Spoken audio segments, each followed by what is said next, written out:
Hey guys, it's Joshua and I'm back with another video.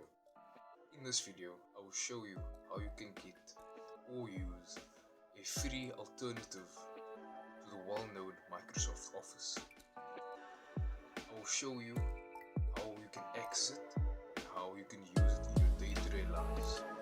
It is known as the online professional software, or that's what I call it.